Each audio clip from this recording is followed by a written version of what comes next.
Artur, you're on. We could see you've just joined us. Great to see you. Artur was last on the previous panel, so he's just joined us. I want to quickly not spend too much time with our welcomes and introductions so that we can kick off straight away. It's so great to have everyone here. Welcome to Limmud Live with the South African Jewish Report.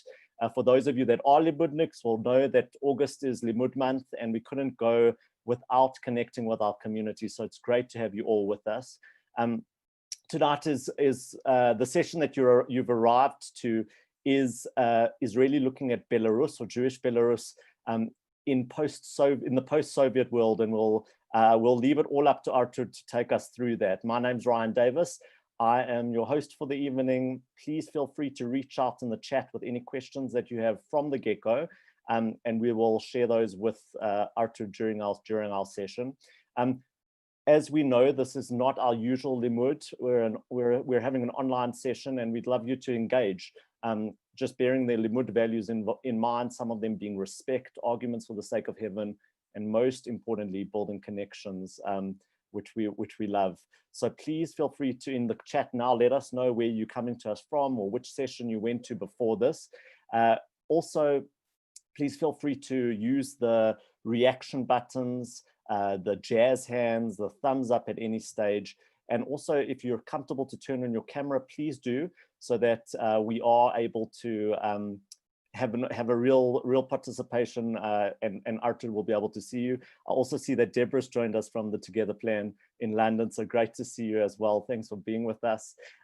Artur, Belarus has been in the news more than most other countries in the last week, and we felt that we just had to make a place on our program tonight to hear what's going on, what's it like for the community, and obviously the Together Plan is at the forefront of supporting communal life in Eastern Europe, but specifically in Belarus, where you're coming to us from.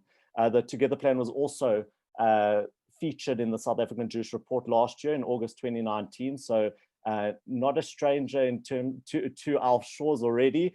But I'm going to stop speaking there because there's so much to share, we know that. Artur is very comfortable, by the way, for anyone to ask any questions you may have.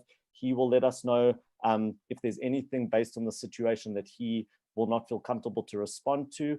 But just to let everyone know that our session is being recorded for security purposes, and also to make content available to everyone after the session. So without any further ado, over to you, Artur. Welcome, and thanks for being with us.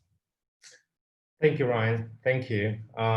It's a pleasure to be here, and thank you for joining and your interest in Belarus. My name is Artur Livshyts, as Ryan mentioned. I'm the country director of the Together Plan in Belarus, and I live in Belarus. I was born in Belarus. I'm a member of the Jewish community in Belarus and been involved in Jewish community development work for over 20 years. So it's great to see you all. I know that Belarus is hot on the headlines these days around the world, and I know that you'll have lots of questions. I'm happy to respond after my short session, but I believe that to know about Belarus, to see the present Belarus, we need to have a little understanding of the Belarus in the past. Our organization's mission is basically to give the communities of Belarus a voice and empower them to strengthen the community engagement around the Jewish identity, heritage, and history, while connecting the people who live in diaspora to their Belarus ancestry and homes that they once have left behind. I'm going to be talking about the Jewish life in post-Soviet Belarus, past, present, and future. And I just want to give you a heads up about what Belarus and where Belarus is located. So Belarus is an Eastern European country that borders to Russia, to Ukraine, Lithuania, Poland, and Latvia. The territory of Belarus The territory of Belarus is around 207,000 square kilometers, with its population 9.5 million. The Belarus itself, a Jewish Belarus, I would say, takes it's a very rich start from the Pale of Settlement. And as you know, the Pale of Settlement has been formed by the decree of the Catherine II in 1791. It was a western region of the Imperial Russia with borders that varied from time to time, but more or less they stayed from the Baltics to the Black Sea. And that was the territory of a very intense permanent residency of the Jews, where they were allowed to live. Beyond this Pale of Settlement, Jews were not allowed to live, only with the specific and special permission from the government, from Catherine, and only 200,000 Jews lived outside of the Pale with the permission. If you look at the map, and you could see this pale in the white color that stretches from the Baltics to the Black Sea. And if you look at the black and yellow lines, which forms the map of current Belarus, so you could see what a significant territory in the Pale of Settlement was occupied by present Belarus. And in 1897, 5 million Jews lived on the territory of the Pale, and around 1 million was living on the territory what would now be the present Belarus. Now, the main activity of the Jews in the Pale of Settlement was, of course, the commerce, crafts, tailoring, shoemakers, and we all know that from the stories. We all know from the songs, this is the very interesting picture going back to 1916, a photo of the Jewish marketplace in Bobruisk, and you could see so many different faces. And again, in the Pale of Settlement, in the towns, there was not only Jewish population lived. There was Russians, there were Ukrainians, there were other religions, but significant number, and the majority of the people living in towns were were Jewish. And of course, the life in the Pale wasn't that easy. The life in the Pale had many times anti-Jewish decrees. Even before the Pale, the Jews had to be moved from one place to another.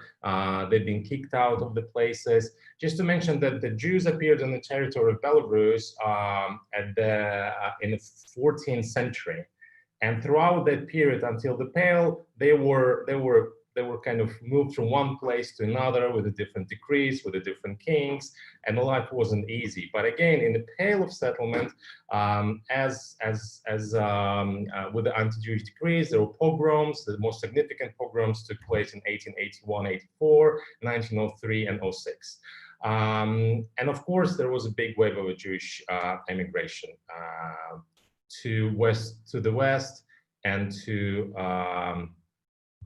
the United States. So the life in the Pale of Settlement, life in the Pale of Settlement wasn't that great. There was was economically bleak. It was poverty. The most of the people relied on the small services. So they couldn't be in the support of all the population of the Pale.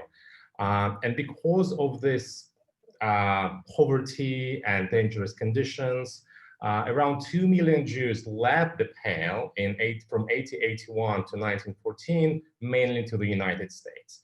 And we know to South Africa as well, and where to and how I will tell you a bit later in my presentation. Some people left the country before the Nazis invaded the territory.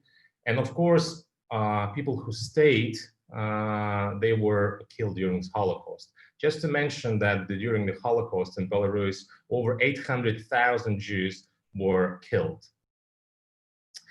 Now, I'm going to talk about some of the significant people whose roots, whose ancestors, and who themselves were born in the territory of Belarus.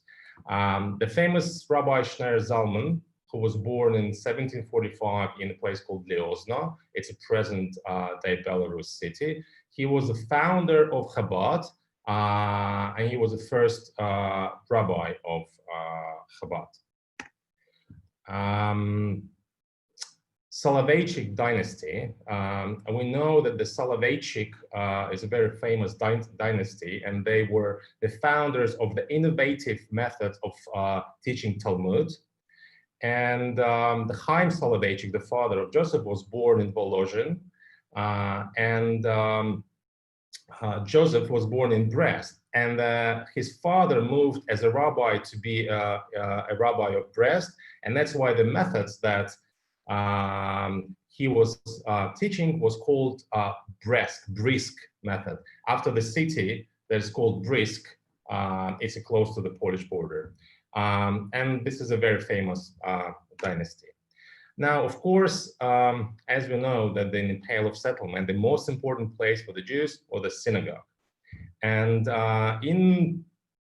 in the present Belarus, if we would take the territory of the Pale of Settlement, until the 1917, there were enormous numbers of the synagogues. Just in Minsk, in the capital, we had 83 synagogues. Mogilov had 50, Bobruisk had 42, Vitebsk 30, Gomel 26, and I can go on and go on numbering the number of synagogues, hundreds, I would say even thousands of synagogues on the territory of Belarus in the Pale of Settlement. As we say here, you know, the 2 Jews, 3 synagogues. I'm going to talk about a few buildings that survived, and one of them is the Slonim Synagogue, probably one of the most significant buildings that has survived the Soviet era. It was built in 1642 in a Baroque style. It was one of the most beautiful buildings in the Lithuanian Duchy, the territory of Belarus. But again, it was built before the influence of the Baroque style of the West. And Slonim was one of the cities that in the 17th century hired its first rabbi, was called Moshe Limmud, was the highest authority on halakha from Lithuania. So he came, he was rabbi of Slonim. Now that's how the synagogue looks today. Unfortunately, through the Soviet period, through the Soviet era, most of the buildings haven't survived. They were either destroyed during the World War II, or they became abandoned or used for the warehousing. So this is how the synagogue looks today in Slonim. That's how it looks inside. Still, you can see how beautiful it was back in the Pale of Settlement, but we are hoping that one day, you know, the organizations around the world and people who are supporting the revival of Jewish community will be able to make those changes and help some of the buildings to have a second life. Now, just to give you a few updates on specifically Slonim, because we were talking about Slonim. The Jewish population of Slonim in the middle of the 7th century was 1,200 people. Then it grew as the Jews have settled. It grew to the 1797 to 1,400, and to almost 12,000 in 1897. That's how a typical Jewish shtetl, Slonim, now here specifically, has looked before the revolution. People, again, streets, trading.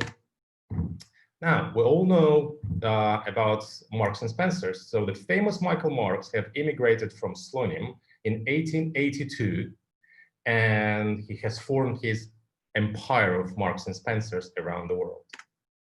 As in every city, probably except Belarus, you know, you've got Marks and Spencers.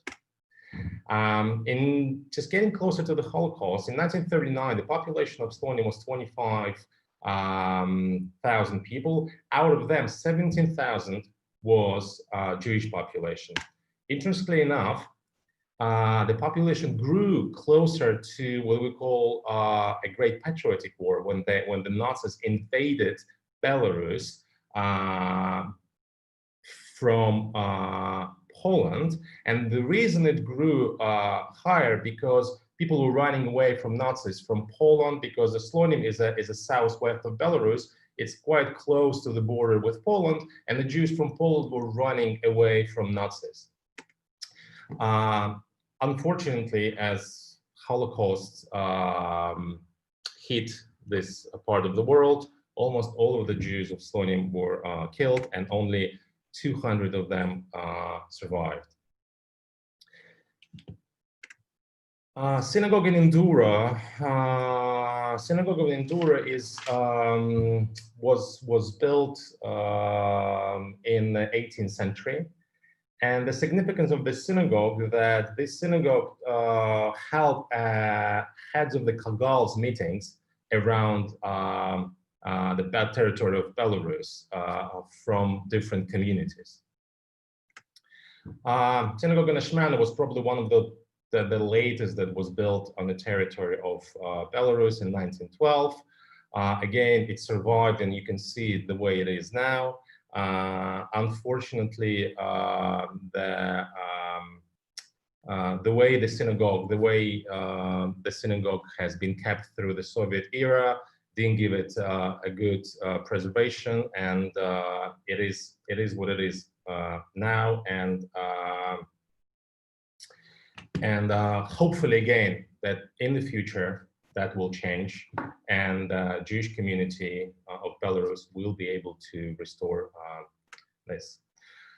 Famous artists. Let's just run through. I'm sure you're all aware of the artists that come from Belarus, and one of them is Yehuda Pan, who wasn't born in Belarus, but he moved to Vitebsk, which is Belarus now, and he was a Jewish painter and an art teacher, and he's probably one of his best missions was that he was a teacher of Marc Chagall. And of course, Marc Chagall, well-known Marc Chagall, who actually, I don't know if you know, has done 4 black squares before Malevich. And Chagall is one of the artists whose artwork and paintings are being copied around the world. And of course, he's one of the most expensive artists, and his artwork Lovers was sold on Sotheby's for $28 million. Chaim Sutin, also a Belarus-born artist in 1893 in Smilovici, that's the Minsk region. There's a museum school that actually, interestingly enough, supported by school itself. They have an exhibition. There's wonderful art class that kids learn about the story of Chaim Sutin. He's not too far away from Marc Chagall being one of the most expensive artists, as his artwork, like a beef carcass, was sold for 28 million as well. He's not as popular, but he's not being copied, and his artworks are mainly shown in the galleries around the world. Now we move to the most interesting part, I think, in entertainment. And we have, I don't know if you have known that Lisa Kudrow has roots in Belarus. Her father's grandmother immigrated from Ilya, Belarus, to Brooklyn in 1921. Winona Ryder, paternal grandfather, Saul Horowitz, was born in Minsk. She's an ex-girlfriend of Johnny Depp, if you didn't know about that. Gwyneth Paltrow, she herself said that she's the result of generations and generations of rabbis back in Minsk, and she called her family as a rabbinical dynasty. Liv Tyler, I don't know if she's famous that much as the previous three, but her family came from Klitschev, which is a Mogilov region, and she's a model, she's an actress, but the biggest popularity she got because she's a daughter of Ira Smith, whose basically ancestors come from Belarus as well. Well-known Amy Winehouse, born in Rakov, near Minsk, tragic death, and there's an exhibit was opened in 2013, which delved into her family history as far back as her great-great-grandfather's immigration from Belarus in 1890. Probably the most famous Indiana Jones, Harrison Ford. His grandparents immigrated from Minsk to New York in the beginning of last century. His grandmother's last name was Livshyts, which I think I kind of have to be proud of. Scarlett Johansson, whose great-grandfather and grandmother lived in Nesvich, which is also a town not far away from Slonim, and Scarlett Johansson is one of the favorite actresses of Woody Allen. Well, famous Kirk and Michael Douglases who come from Mogilov, Chavusy. They still have some relatives who still live back in Mogilov. Larry King, you know, the most famous journalist. Mother comes from Minsk and father comes from Pinsk. Just trying to keep the timing, right? I'm sure I'm all right. Still doing great, Artur. We still good with the time. Steven Seagal, I don't know if you know this king of Aikido, who already came to Belarus and visited the land of his grandfather, who was born in Bobruisk. And obviously, he has met the current president, and he might also throw some light on the current situation in Belarus. Well, fashion. A few very famous people who come, Ida Rosenthal, of course, the inventor of the bra. She comes from Rakov, Belarus, and they're now talking about putting a memorial to a bra in Rakov. The only one thing that is under discussion now is what size it should be. So I'll keep you posted on that one.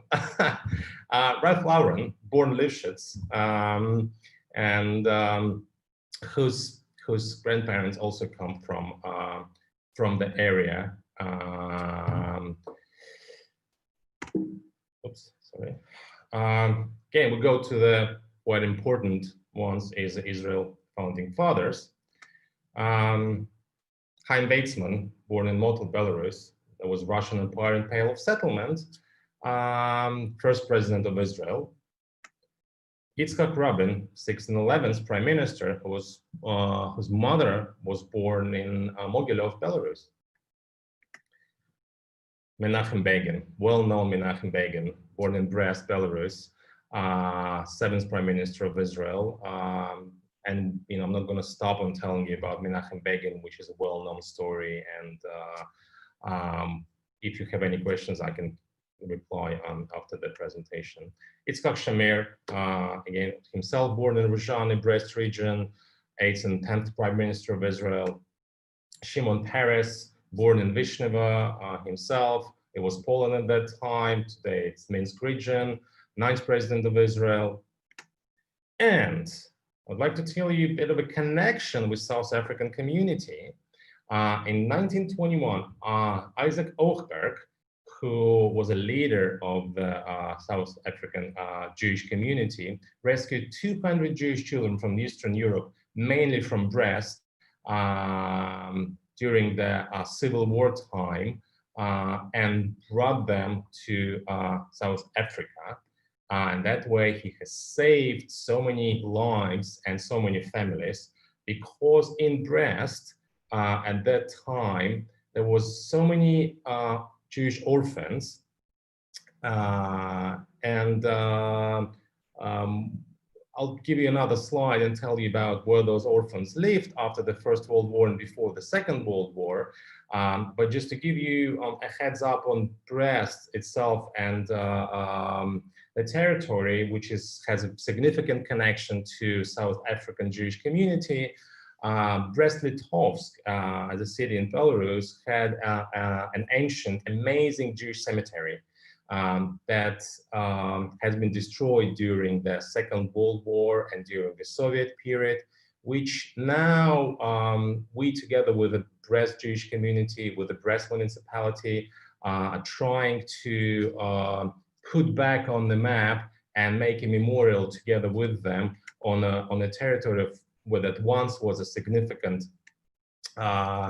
Jewish cemetery over thousands and thousands of gravestones. Here you can see the picture of the Warburg colony, the colony that was built for the Jewish orphans after the First World War until the Second World War, because after the First World War, many of the parents of the children were killed during that war, and Brest has been left with many Jewish orphans. And Felix Warburg, who came to Brest, who was one of the founders of the Joint Distribution Committee, has built 12 houses for the Jewish orphans in Brest. So moving from the past to the present, and just to give you a few ideas of what the Together Plan and the Jewish communities of Belarus are doing today to revive the Jewish community.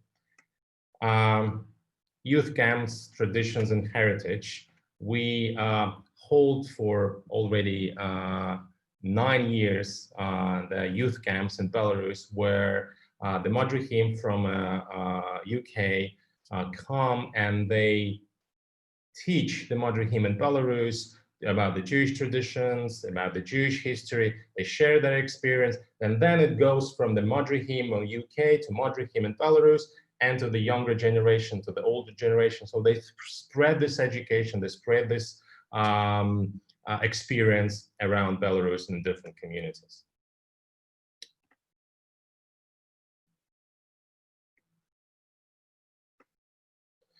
And of course, one of the main focuses of our work is Jewish education, also in a connection with the heritage, because we believe that there is no future without the past. And we're trying through our education give the members of the Jewish community, whether it's a younger generation, older generation, an understanding of the Jewish education. It's learning Hebrew, it's finding out more about the Jewish traditions. It's online support to the Madrihim in Belarus in different communities.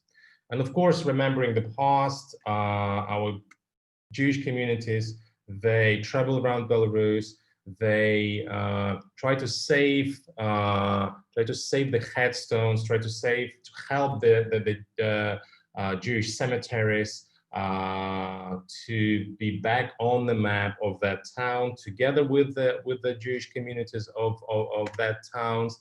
They go, they have the cleaning of the cemeteries, they bring up the stones, they try to fence the cemeteries. It's a work in progress, because as we understand that the territory was so rich of the Jewish heritage, and that it can't just be forgotten. And it's very important for our younger generation, in order to move forward, to find out more about their past. Yeah, you see, just cleaning up the territory of the Slonim synagogue. And of course, it's heritage and traditions. It's a religious education. We work with different communities. We work with Orthodox communities. We work with the Reform communities. It's very difficult especially for the peripheral cities, for the communities in peripheral cities that don't have any support of a rabbi, they don't have any support of the Jewish educators. So we're trying as much as possible to bring that education, to bring into them. And this photo that you're viewing now, this is the Sluts community, a tiny, teeny community of around 100 people. And online with the support of our other communities in Belarus, they were able to have a bar mitzvah, first bar mitzvah in the last 25 years in town, which was a very significant event for the community. And of course, remembering the Holocaust. Remembering the Holocaust, we have recently published a book, a translation of the book of the memories of the survivors of the Minsk ghetto. We work with the community of the Minsk ghetto survivors, supporting them, trying to tell the world about the story of the Minsk ghetto. Minsk ghetto was second largest ghetto in Eastern Europe after the Lvov ghetto. And of course, you can see here some of the survivors, some of the righteous Gentiles of the world, keeping together, remembering the days. And connection of generations. We believe that when there is a dialogue between the generations, when there's a dialogue between the younger generation and older generation, when the stories can be told, that's very important to keep our past, to keep our heritage in order to move forward. And then, of course, putting the Jewish heritage of Belarus on the world map.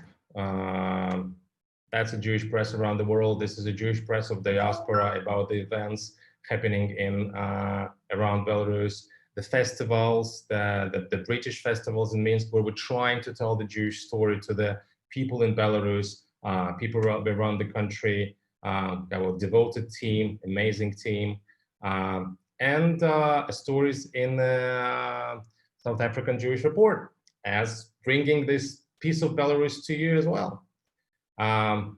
We do humanitarian aid projects, as we believe that the support of the Jewish community is important, especially because the need and economy in this country is not great, and there's a lot of need. And our team in UK is working hard to get aid, humanitarian aid, clothing, hygiene products, furniture, to bring to the needy members of the Jewish community in Belarus.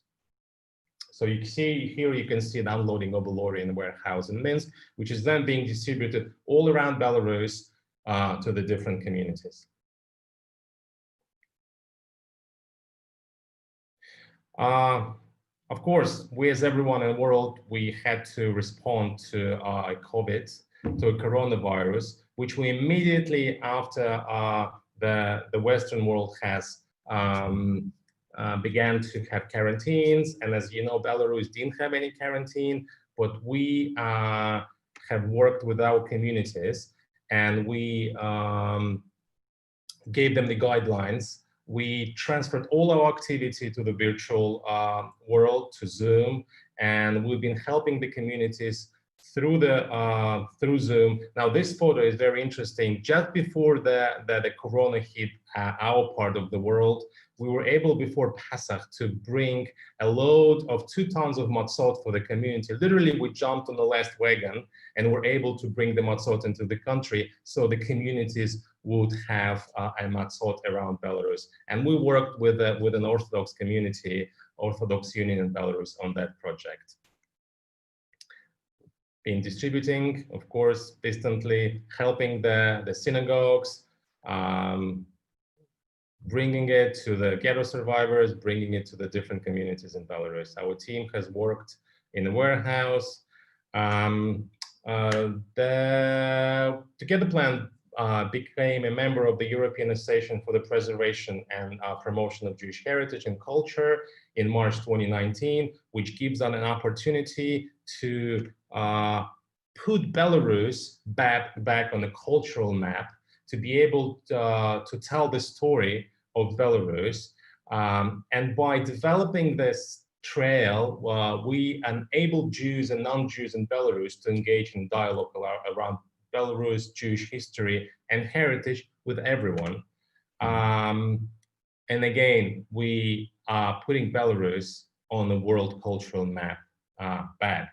I know that now Belarus is back on the political map and everybody talks about it. And we've been trying to put Belarus on a cultural map for several years now. And of course, this is the only way to revive and develop the community. Without remembering your past, without taking care of your heritage, there is no future development, as we believe in the communities that we work with. Thank you so much. And I hope we now still got some time for Q&A. And again, if you want to see more about our work, go onto our website, join us, ask questions, email us, support the project that we're doing. We're open for any partnership and any conversation. Thank you. Artur, thanks so much. So fascinating and amazing work that you're doing. I think the question, there've been quite a few questions that have come in so far, and we'll try and get to as many of them as we can. The first one, I guess, goes to the current situation, the current political unrest. Would it be possible, and I do understand that you're part of the community and you live there. So the first question maybe just as an aside before that is, how many Jews are in Belarus today? What's the community like in terms of numbers, firstly, but also aging, young? We saw your Together Plan team is very much a young team, I guess. I saw a lot of young faces there, but what's the community like? And then most importantly, what people are asking is, what's the situation like today? And how is the community affected in the current political unrest? Okay, so first of all, the numbers vary, but we believe that in Belarus, for now, there's around 50,000 Jews living. They're spread around different cities, but capital in Minsk, we believe that there's around 25,000. As I mentioned, that there are different denominations. We have Chabad, we have Litvaks, we have Lithuanian Hasids, which they call themselves Orthodox, and there is a Reform movement as well. It's spread around the country. Probably the most intense Jewish activity happens in Minsk. There is a lot going on in Minsk with the cultural Jewish life, with the religious Jewish life. Much less goes into peripheral cities, to the smaller towns, but we as an organization, we believe that we have to support Jews, whatever they are. We have to support them, even if there are 10 people in the Jewish community in smaller towns, we have to reach to them and help them to have their Jewish community. In regards to the current situation, I know it's so very interesting and hot these days.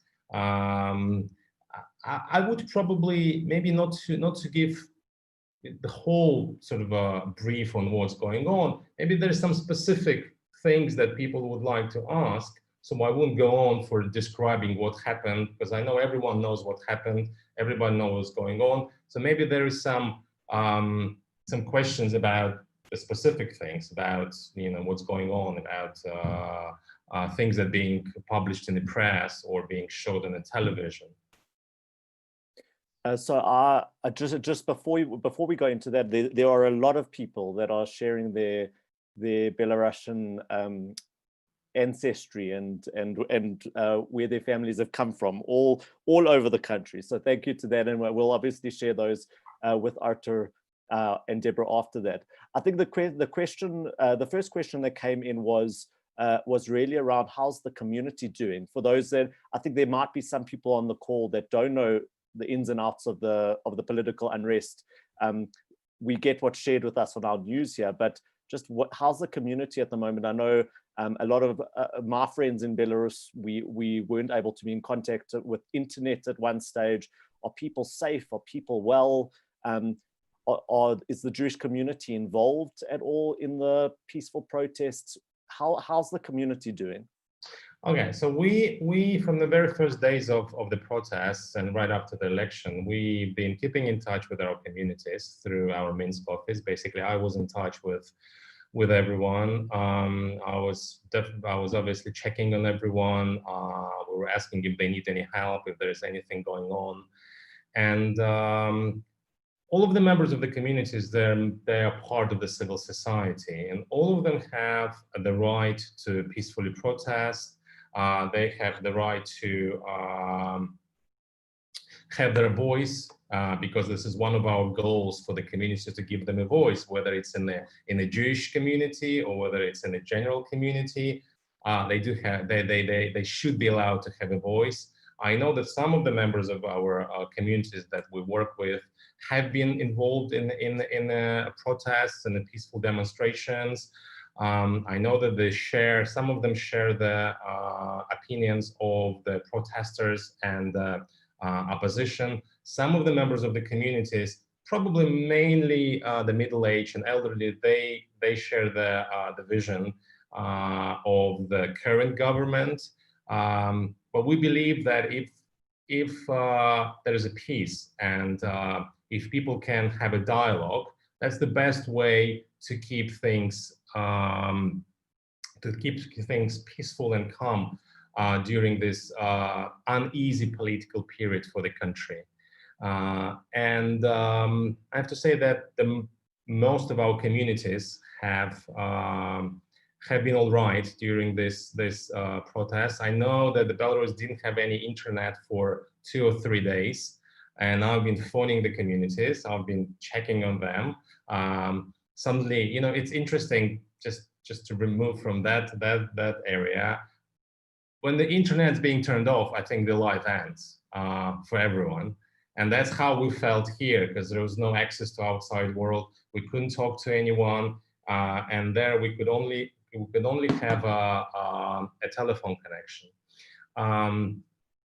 Communities didn't feel any pressure. Communities didn't feel any sort of anti-Semitic pressure if we're talking about the Jewish community. I think the issue here is very, very, very political and just political, and the opinions vary in the communities. They all share it, and I think this is what it means, you know, freedom of speech and freedom of voice. I know there has been different reports. As I always say, there are two sides of a coin. We have to hear two opinions, not just one. There's been difficulties, but at this stage, everyone stands against the violence. Everybody stands against non-peaceful demonstrations. And the most important thing for everyone and for us as an organization, not to allow the communities to be hurt, to be affected, and to become a targets from either side, whether it's current government side or oppositional side. And we do have to keep communities communicating with us, and as much as possible, we're trying to see what's needed. Great, thanks, Artur. And I know that you have mentioned to me when we chatted on the phone that the role of the Together Plan really is to be there for all community members, whatever side of the political spectrum they are right now, and you bring that together. That's really in your mission statement. Yeah. People have thanked you for sharing your presentation and how just the colors and the absolute beauty of the community, which is, you know, it was going from history to the past. Sorry, from the past to the present. One of the questions that came in from Sean was, when we look at Ashkenazim in Eastern Europe, also knowing that much of the South African Jewish community is Lithuanian, what are the similarities with other Jews in Eastern Europe? Are Belarusians and Lithuanians and Estonians, are there similar customs, or are there clear differences? And then also the other question, which I think you have touched on, is just today, or how is anti-Semitism in Belarus for the community at the moment? The similarities of Lithuania and Belarus, I would say we are the same. You know, this is the Lithuanian Hasids, and this territory of the Pale was sort of once the, you know, Great Duchy of Lithuania, and then it moved back and forward. So I would say the majority of the Jews living in Belarus would be the Litvaks, I would say. So I would say it's not even just similarity, we're the same people. And the Lithuanian people and Belarus, they share the same heritage, they share the same stories, especially the Jewish community, because once it was just one and the same, as well as other Baltics, because again, it was a pale, and everything was alike in the pale. Same difficulties, same good stuff, same synagogues, same rabbis travel back and forth. So we're the one.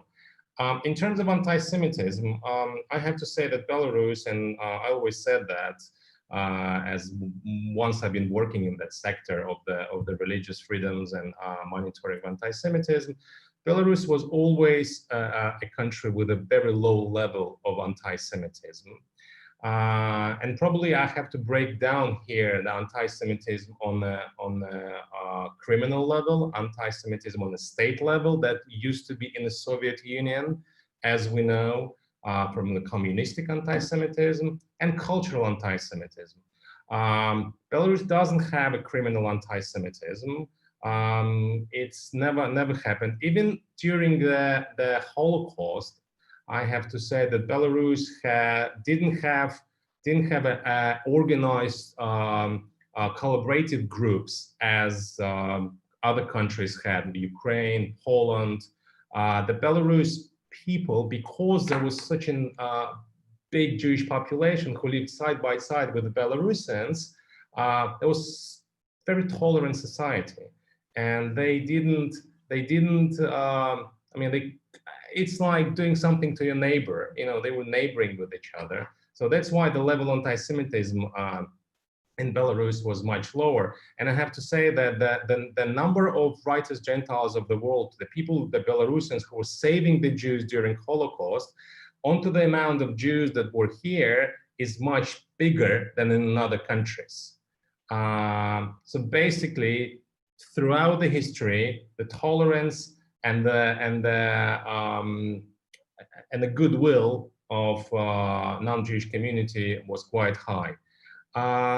Currently, I have to say, if we compare other countries where there's a criminal anti-Semitism, Europe, France, UK, we've got probably cultural anti-Semitism. It could be on the level of people being very uneducated, or neighbors who can argue with each other. So there's a very small niche of that cultural anti-Semitism that exists in the country. And I would probably be right and confident about saying that the level of anti-Semitism in Belarus is very low. That's wonderful to hear. We in the world that we're living in right now, that's wonderful to hear. What I do want to quickly say is that we are just about to hit 10:30 South African time. Artur has offered to answer a few more questions after the time if anyone has, just to remind everyone. And I want to just in case anyone does want to jump onto the main room chat, which we'll put that information into the chat right now. There is going to be a discussion again with Howard and with Sarit Sweezer, who's the Limmud National Chairperson. Just thank you so much to everyone for joining us. It's been so interesting, and as I say, we will continue the discussion as well. And Deborah has put in information around the Together plan and how you can be in touch with both Artur and Deborah into the chat. So please connect with any more questions that you may have. I also want to just quickly say that it's very late in Belarus at the moment. So Artur, thank you for being with us. We so appreciate it. And also just please remember to continue joining us we'll have another online Limmud coming up on the 25th of October, which we're very excited for. Watch out for the details. And please follow us on Facebook and Instagram. We put that information there. But just for a few more minutes, so thank you again for your extra time that you've been happy to be here with. A question that came in was, do kids, teenagers leave or stay once they finish school? What's the general trend? Do they hang around? Do they stay in Belarus? Do they stay in the community? Or do you find that young people, once they finish school, leave? And if they do, where do they go to? Well, we're talking about the Jewish community, right? I mean, this is the... Yeah, people are asking specifically around the Jewish community. Okay. If we're talking about the peripheral cities, we're talking about the smaller communities. Of course, some of the kids, when they finish school, they go to the universities, to the bigger cities, where they can join the community in a bigger city, whether it's Minsk or regional cities like Vitebsk, Brest, Gomel. Of course, it's not a secret that some of the kids, some of the youth, they go to Israel, they immigrate, they try to make aliyah and find their place there, either it's Israel or other countries. But I have to say that that wave of the younger generation leaving the country that we had 10 years ago, 20 years ago, has decreased. And now we have more and more younger generation who kind of want to stay and make their future here. And I strongly believe that they feel that community is in place. If there wouldn't be a community, if there wouldn't be an opportunity to have a dialogue with the rest of the world, if there wouldn't be an opportunities to partner with other communities or meet other people from around the world, I don't think they would have this strong will to stay. But I think now, because, and again, I believe that the Together Plan has developed those links, has developed those connections, that partnership, that friendship between the countries. It's much easier to communicate. It's much easier to be everywhere, especially with the technologies now with Zoom. So I would say that the wave of youth leaving the country has decreased. A lot of kids are staying. A lot of kids are finding themselves here in Belarus, as well as the general community. So if you've seen the peaceful protests, there's so many young people. So this is also the Jewish community. This is we're all together. Fantastic. I think the question. A question that someone asked a bit earlier, but something that I'm interested in. You spoke about a lot of Israeli leaders, that have come out of Belarus: Rabin, Peres, Begin, Shamir. What has been the relationship over the years between Israel and Belarus, and maybe even today, in terms of the current situation? Has Israel been around, present, speaking out, or speaking for? So just, I guess, the relationship over the years, and maybe within the community, is there a lot of pride? Is the community generally quite Zionist? Obviously, there were many years where the community was not as connected as now. But what's the relationship like with Israel from the past and currently? Yes, indeed. So many, Israeli leaders have been born here, or have the roots in Belarus. And the relation between Belarus and Israel is quite good, I would say very warm, and it has significantly warmed up for the last sort of 10 years. There is a visa waiver, so Belarusians, they don't need a visa to travel to Israel. Israelis don't need a visa to come to Belarus. As because of the huge wave of immigration in 1990s and before that, so many people in Belarus have relatives who live in Israel and vice versa. So there is such an intense relationship between Israel and Belarus. I know there's Israeli cultural centers here. There's a Belarus societies in Israel. There is an ongoing conversation. A lot of Israeli business has come to the country and has been investing into Belarus. There's an embassy. Embassy is quite active in all of the events that are held by the Jewish community. Simply, and again, there is as I mentioned, a low level of anti-Semitism, and the relationship between Israel and understanding of Israel and understanding of the history is quite well in Belarus. Israel is aimed the same for the eyes of the Belarusians as it was in the Soviet Union. So I have to say, relationship equal, very warm relationship, friendly. Israel asked about the current situation. We know that Israel is always keeping a neutral position in all those issues, political issues. So I haven't seen any reaction from Israeli officials about the things going on in Belarus. Great. One question that someone asked about what's going on there, and I obviously once again comfortable to discuss or not. There is we've heard that some of the Jewish community, there were 2 guys that were arrested at some stage. I don't know if that's what the current situation. Are they okay? As you say, there have been Jewish community members obviously involved in the peaceful protests. So. But overall, you did mention that the community is safe at the moment. Yes. Well, I've read several articles in a different Jewish press about 3 people, 2 members of the community in Minsk, and 1 person I think is from Israel.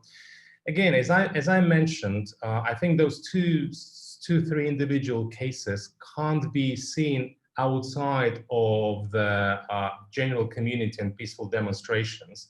We can't be focusing on 2, 3, and there's been many others members of the Jewish community who's been in the peaceful demonstrations, and I think it's very dangerous to isolate, to pick on 2 individual cases, and they're all right. Those folks are all right. They're out. They've been detained. They've been released. And I believe we have to look at this as a general civil society, because we as the Jews, we're part of the general community. We're part of the civil society, and we have the right not to be just Jewish, but to be Belarusians and to have our voice and to have our vision. And in that case, we become Belarusians and the members of the Belarus community. Fantastic. We're going to just, Deborah, I don't know if you want to join us for 2 minutes before we close out, but just, Artur, I want to just ask you if there's anything else. Deborah has shared with us the opportunity for youth to get involved from around the world between the age of 16 and 30. Your Youth for Youth program. So we'll definitely pass that on, at least to our Limmud community within South Africa. And please, if anyone else knows anyone around the world between those ages that wants to connect with the community, we'd love to. So I think maybe just, we've obviously gone over time, and I'm being called back to the main room, and I want to just give you guys just a chance to share anything else, last thoughts, message from the Belarusian Jewish community to South African Jews and Jews all around the world, as you know, who are joining us virtually. And yeah, just any last thoughts from both of you. I mean, I would just like to say thank everybody who's stayed on here and who's attended this session. I'm based in London. Artur and I started this program in 2013, but we've been working together since 2008. If anybody wants to join us, or if anybody's looking for records, ancestry records, we can help them with that. We run an archive service. If anybody wants to follow us or support us, or can contact us with other questions or questions they didn't get a chance to ask here, please do. And as Artur said, what's going on in Belarus, it affects the whole of the society in Belarus. It's not a Jewish fight, it's a society thing. It's highly complex, and it's, we're very happy to take it offline if anyone wants to zoom in and talk to us separately and ask more questions. We'd be delighted to talk to you. I also just want to say that I know that many of you might have a connection to Belarus and ancestors. We're very happy to guide you through that. We're very happy to receive your questions, your requests on maybe finding more about your family who lived in Belarus. Just email us and give us an idea what you're looking for, and we're here to help you. We're doing the genealogical researches as well. We're doing the archive researches. We've got our archive team around Belarus that are ready to help. We've been finding lots of interesting information for the people around the world. So if you do feel that you have a connection, come to us, we'll help you. Amazing. What an amazing hour. Just history, culture, entertainment, as you say, but also just a real understanding what it's like to be a Jew in Belarus today. Artur, we're so grateful and so happy that you could be here. And Deborah and Artur, we hope that you'll join us in South Africa at a Limmud or at some kind of function or event at a later stage. Thank you, Artur. Thank you for being awake so late on a Saturday evening. And just thank you to everyone that joined us. Just please feel free to keep connecting in the chat if you'd like to before we leave. As we've said before, we are going to be having another online Limmud South Africa on the 25th of October. This was just a taste, and we've loved partnering with the South African Jewish Report. We are going to put the details back on the screen now to return back to the main room if you'd like to. And just thank you. Thanks for connecting with us. We look forward to seeing you all again soon. Shavua Tov. And thanks, Artur and Deborah. Just take care and all our best to the Belarusian Jewish community. Bye. Thank you. Bye. All the best. Thank you so much. Thank you. Take care, everyone.